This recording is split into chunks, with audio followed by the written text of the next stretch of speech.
السلام علیکم ورحمۃ اللہ وبرکاتہ۔ الحمد للہ رب العالمین والعاقبۃ للمتقین والصلاة والسلام علی سید الانبیاء والمرسلین، اما بعد فاعوذ باللہ من الشیطان الرجیم، بسم اللہ الرحمن الرحیم، واتبع السبیل من اناب الی، صدق اللہ العظیم وصدق رسولہ النبی الامین الکریم، نحن علی ذلک لمن الشاہدین والشاکرین والحمد للہ رب العالمین۔ محترم حضرات، خطبہ مسنونہ کے بعد قرآن مجید و فرقان حمید کی ایک مختصر آیت کریمہ کو تلاوت کرنے کا شرف حاصل کیا ہے۔ آغاز گفتگو سے قبل ساری کائنات کے آقا و مولا حضور رحمت عالم نور مجسم صلی اللہ علیہ وسلم کی بارگاہ میں درود پاک کا نذرانہ پیش کرو اور پڑھے، اللہم صلی علی سیدنا و مولانا محمد وبارک وسلم، صلاۃ و سلام علیک یا سیدی یا رسول اللہ صلی اللہ علیہ وسلم۔ محترم حضرات، ارشاد باری تعالیٰ ہوا واتبع السبیل من اناب الی، اور اس کی راہ چل جو میری طرف رجوع لایا۔ اس آیت کریمہ میں ہمیں ان کے راستے پر چلنے کا حکم دیا گیا ہے جو اللہ تعالیٰ کی طرف رجوع کرنے والے ہیں، یعنی اللہ تعالیٰ کی کمال فرما برداری کرنے والے ہیں۔ یقیناً اس دنیا میں سب سے زیادہ اللہ تعالیٰ کی طرف رجوع کرنے والی ذات پیارے مصطفیٰ کی ذات ہے۔ صحابہ کرام اہل بیت بھی اللہ کی طرف رجوع کرنے والے، اولیاء کرام بھی اللہ کی طرف رجوع کرنے والے، امام اعظم بھی اللہ کی طرف رجوع کرنے والے ہیں، غوث اعظم بھی اللہ کی طرف رجوع کرنے والے ہیں، غریب نواز بھی اللہ کی طرف رجوع کرنے والے ہیں، غرض کہ تمام اولیاء کرام اللہ کی طرف رجوع کرنے والے۔ اب آیت کا مطلب یہ ہوگا کہ اے لوگوں، ہمارے محبوب کے راستے پر چلو، اولیاء کرام کے راستے پر چلو، صحابہ کرام اہل بیت کے راستے پر چلو، امام اعظم کے راستے پر چلو، غوث اعظم کے راستے پر چلو، غریب نواز کے راستے پر چلو، بابا فرید کے راستے پر چلو، غرض کے جو لوگ اللہ کی طرف رجوع کرنے والے ہیں ان کے راستے پر چلو۔ یقیناً حضور غوث پاک رضی اللہ تعالیٰ عنہ بہت زیادہ اللہ کی طرف رجوع کرنے والے ہیں اور کمال اللہ اور اس کے رسول کی فرما برداری کرنے والے ہیں۔ حضور غوث پاک رضی اللہ تعالیٰ عنہ نے اپنے شہزادے سید عبد الرزاق رحمت اللہ تعالیٰ علیہ کو نصیحت کرتے ہوئے فرمایا کہ بیٹا، ہمارا طریقہ یعنی سلسلہ قادریہ 8 باتوں پر مبنی ہے۔ ایک کتاب و سنت کی پیروی، دوسرا قلب سلیم، تیسرا سخاوت، چوتھا خیر خواہی، پانچواں کف الاذی یعنی دوسروں کو تکلیف سے بچانا، چھٹا راستے سے تکلیف دینے والی چیز کو ہٹانا، ساتواں عفو درگزر یعنی معاف کر دینا، اور آٹھواں فقر و بے نیازی کو اختیار کرنا۔ تو سلسلہ عالیہ قادریہ کی یہ 8 بنیادیں ہیں، یعنی جو بھی قادری ہے عاشق غوث پاک ہے، غوث پاک کی محبت کا دم بھرتا ہے، اسے چاہیے کہ یہ 8 کام لازمی کیا کرے۔ سلسلہ عالیہ قادریہ کی پہلی بنیاد ہے کتاب و سنت کی پیروی۔ تو ہر مسلمان کو چاہیے کہ اپنی زندگی کی بنیاد کتاب و سنت پر رکھے۔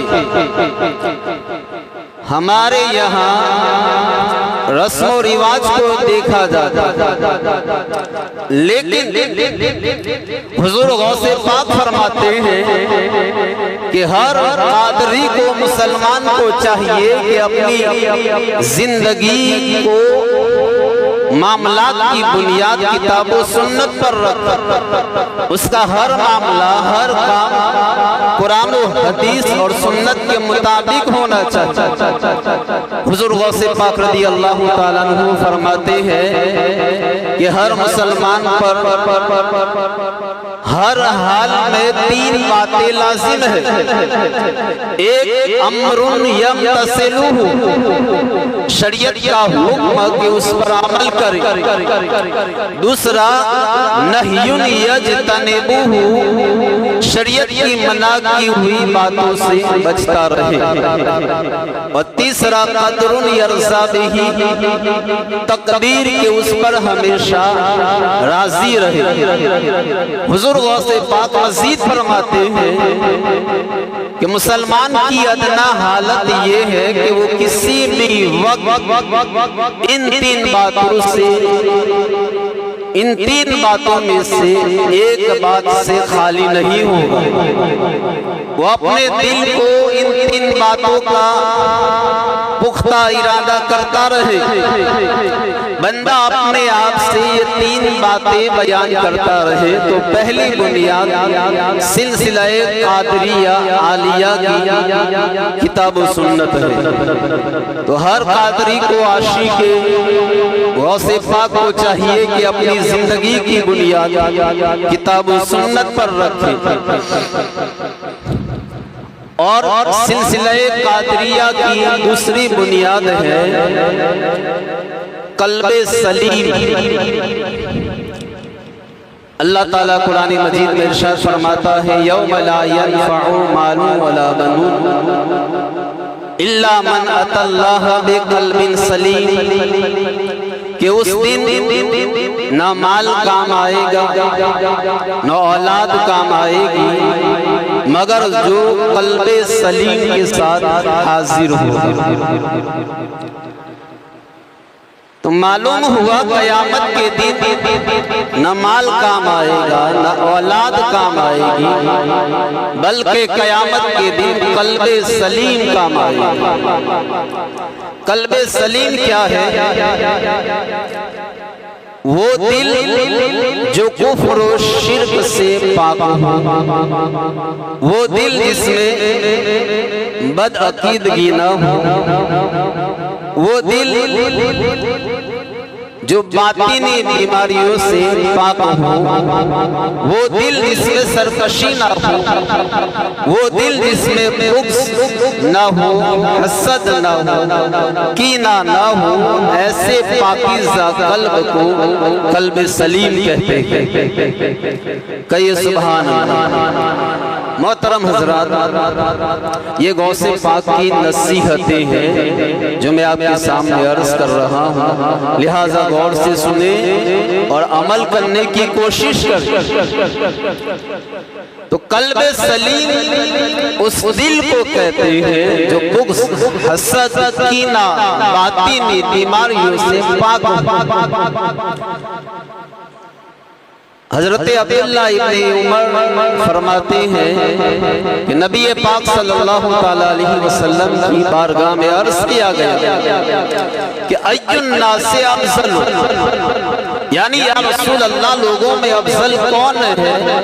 پیارے آقا نے فرمایا کلو مخموم القلب وصدوق اللسان، یعنی ہر وہ بندہ جو مخموم القلب ہے اور سچی زبان والا وہ افضل ہے۔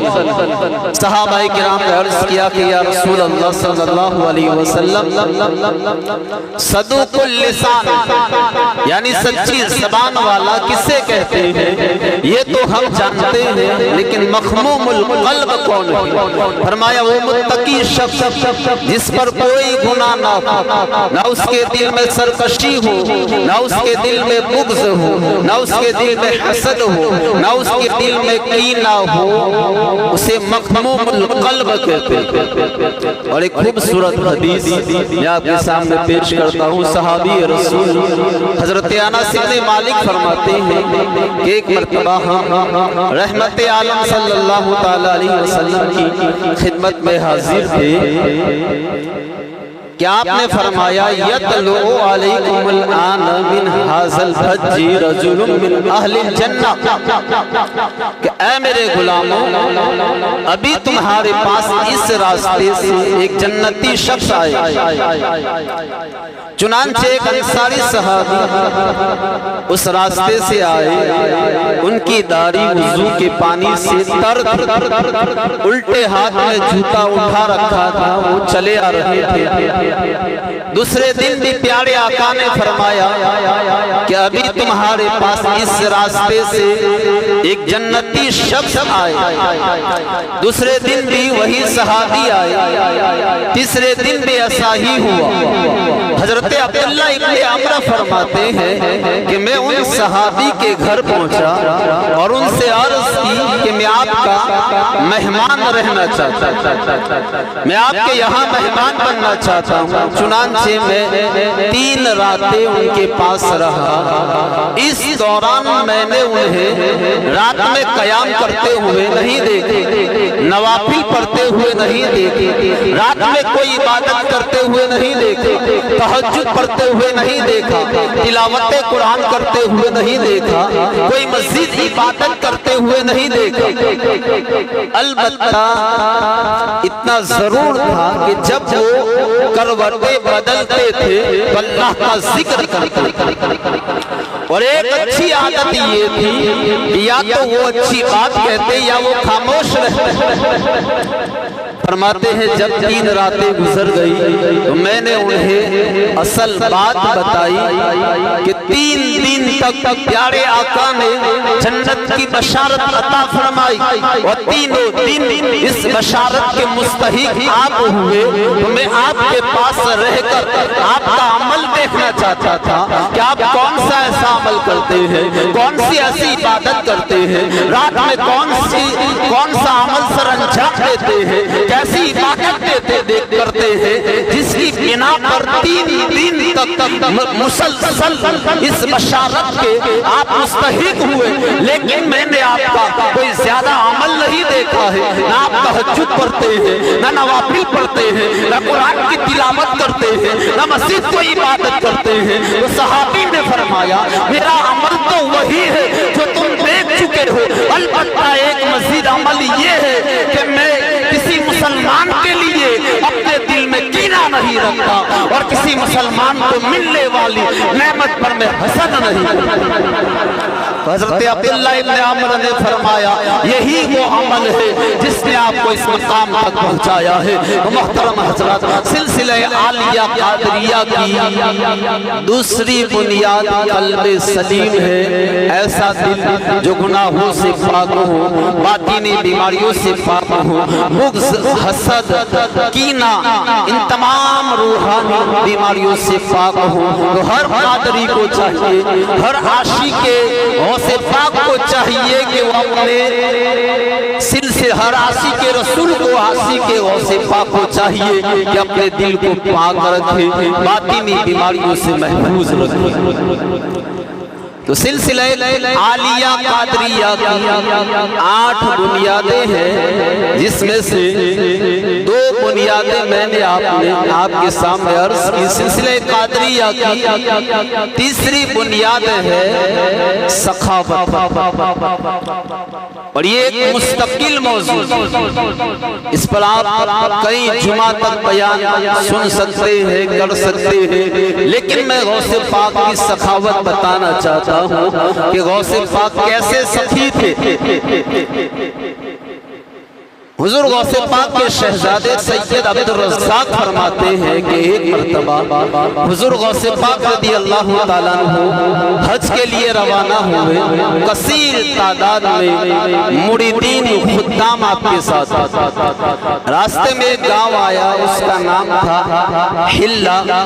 حضور غوث پاک نے اس گاؤں میں رکنے اور رات گزارنے کا ارادہ فرمایا۔ چنانچہ خادم کو حکم دیا کہ گاؤں میں جو سب سے غریب اور پریشان حال گھر ہو، ایسا گھر تلاش کرو، سب سے غریب گھر تلاش کرو۔ چنانچہ خادم گاؤں میں گیا اور سب سے غریب گھر تلاش کرنے لگا۔ تلاش کرتے کرتے اس کی نظر ایک مکان پر پڑی جو سب سے پرانا ٹوٹا پھوٹا مکان تھا۔ ایک بوڑھا بوڑھی اس میں رہتے تھے، ساز و سامان بھی کوئی نہیں تھا۔ خادم نے آ کر اطلاع دی تو حضور غوث پاک رضی اللہ تعالیٰ عنہ رات گزارنے کے لیے اس گھر میں تشریف لے گئے، سلام عرض کیا اور وہاں رہنے کی اجازت چاہی۔ اب اس غریب کی قسمت جاگ اٹھی، خود سرکار غوث پاک اس کے گھر تشریف لے آئے تھے، اس کی قسمت کا ستارہ جاگ اٹھا تھا، اس نے اپنا گھر پیش کر دیا۔ حضور غوث پاک اپنے خادموں کے ساتھ اس گھر میں قیام پذیر ہو گئے۔ غوث پاک کوئی معمولی ہستی اور شخصیت نہیں تھی، ایک بڑا نام تھا، دور دور تک شہرت تھی۔ حلہ گام میں آپ تشریف لائے ہیں، یہ خبر تھوڑی ہی دیر کے بعد پورے گاؤں اور ارد گرد کے علاقوں میں پھیل گئی۔ وہاں کے علماء، مشائخ، امیر، کبیر، مالدار لوگ بارگاہ غوثیت میں حاضر ہونے لگے۔ سب کا یہی مطالبہ تھا کہ حضور یہ پرانا گھر ہے، یہاں آپ کو تکلیف ہوگی، آپ ہمارے یہاں تشریف لے آئیے۔ لیکن غوث پاک نے کسی کی درخواست کو قبول نہیں کیا، بلکہ اسی پرانے گھر میں رہنا پسند فرمایا۔ اب لوگ اسی گھر میں نذرانے لے کر آ رہے ہیں، کوئی بکری لے کر آ رہا ہے، کوئی گائے اور بھینس لے کر آ رہا ہے، کوئی سونا چاندی لے کر آ رہا ہے، کوئی درہم و دینار لے کر آ رہا ہے۔ دیکھتے ہی دیکھتے اس غریب کا گھر نذرانوں کا ڈھیر لگ گیا۔ حضور غوث پاک رضی اللہ تعالیٰ عنہ نے وہ سارا مال، سارے نذرانے اس غریب کو عطا فرما دیے اور وہ اپنے گاؤں کا سب سے امیر شخص بن گئے۔ محترم حضرات، یہ غوث پاک کی سخاوت کا عالم تھا۔ سلسلہ عالیہ قادریہ کی تیسری بنیاد سخاوت ہے۔ ہر قادری کو چاہیے، ہر عاشق غوث پاک کو چاہیے کہ اپنے اندر سخاوت کا جذبہ پیدا کرے۔ محترم حضرات، حضور غوث پاک کی نسبت ملنا یہ بہت بڑی سعادت ہے، بہت بڑی کمال کی بات ہے۔ بہجت الابرار، حضور بہجت الاسرار، حضور غوث پاک کی سیرت پر لکھی ہوئی کتاب ہے۔ اس کتاب کے اندر ہے کہ بغداد شریف کے قبرستان میں ایک قبر تھی، اس کے اندر سے مردے کی آوازیں، چکھنے کی آوازیں آیا کرتی تھی۔ لوگوں کو تشویش ہوئی، چنانچہ اس واقعے کی خبر شہنشاہ بغداد حضور غوث پاک کو دی گئی۔ آپ نے فرمایا کہ یہ جس کی قبر ہے کیا اسے مجھ سے نسبت ہے، یعنی کیا وہ میرا مرید ہے؟ لوگوں نے عرض کیا کہ حضور ہمیں علم نہیں ہے۔ فرمایا کیا وہ میرے اجتماع میں آیا کرتا تھا؟ عرض کیا حضور ہمیں معلوم نہیں۔ فرمایا کیا کبھی اس نے میرے ساتھ نماز پڑھی ہے؟ لوگوں نے لا علمی کا اظہار کیا۔ اب حضور غوث پاک نے آنکھیں بند کی، سر اقدس کو جھکا لیا، اچانک آپ کے چہرے پر جلال کے آثار ظاہر ہوئے، سر اقدس اٹھایا اور فرمایا کہ مجھے اس مراقبے کے ذریعے اطلاع ہوئی کہ اس شخص نے میری زیارت بھی کی تھی، مجھ سے حسن جن بھی رکھتا تھا اور مجھ سے محبت بھی کرتا تھا، لہذا اس نسبت کی بنیاد پر اس پر رحم کر دیا گیا۔ راوی کہتے ہیں کہ اس کے بعد اس کی قبر سے آوازیں آنا بند ہو گئی۔ مریدی لا تخف کہہ کر تسلی دی غلاموں کو، قیامت تک رہے بے خوف بندہ غوث اعظم۔ محترم حضرات، حضور غوث پاک کے ساتھ نسبت کا حاصل ہونا یہ بہت بڑی سعادت ہے۔ شیخ علی ابن حیدی فرماتے ہیں کہ کسی پیر کے مرید اتنے سعادت مند نہیں جتنے سعادت مند غوث پاک کے مرید ہوتے ہیں۔ حضور غوث پاک فرماتے ہیں کہ قیامت تک میرے مریدوں میں سے جو بھی ٹھوکر کھائے گا میں اس کا ہاتھ پکڑ لوں گا۔ تو قادری ہونے کے بہت فائدے ہیں، لہٰذا جو لوگ ابھی تک مرید نہیں انہیں چاہیے کہ سلسلہ قادریہ کے اندر بیعت ہو جائے۔ غوث پاک فرماتے ہیں کہ اللہ تعالیٰ میرے مرید کو مرنے سے پہلے توبہ کی توفیق عطا فرماتا۔ تو کتنی بڑی نسبت ہے محترم حضرات، اور یہ کمال کی بات ہے۔ اور آپ دیکھیں سرکار غوث پاک کیسے اللہ کے ولی ہیں اور آپ کیسے کرم فرماتے ہیں۔ تفریح الخاطر کتاب کا نام ہے، اس میں ہے کہ مصر میں ایک تاجر رہتا تھا، غوث پاک کا بڑا دیوانہ تھا، بڑا عاشق تھا، اور اس نے دل میں پکا ارادہ کر رکھا تھا کہ مرید بنوں گا تو غوث پاک ہی کا بنوں گا۔ آپ سے بیعت کے لیے بغداد شریف جانا چاہتا تھا، مگر اس کی قسمت کے کبھی بغداد شریف جانا نصیب نہیں ہوا۔ یوں ارادے باندھتے باندھتے 40 سال گزر گئے۔ آخر ایک دن اس نے ہمت کی، بغداد شریف پہنچ ہی گیا۔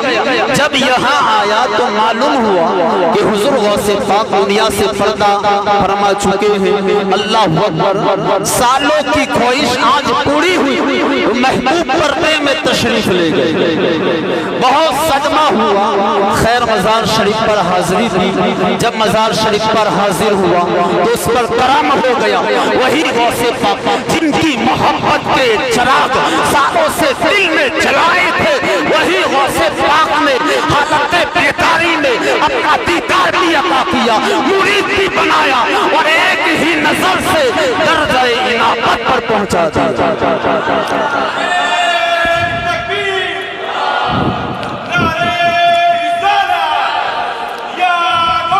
المدد المدد المدد۔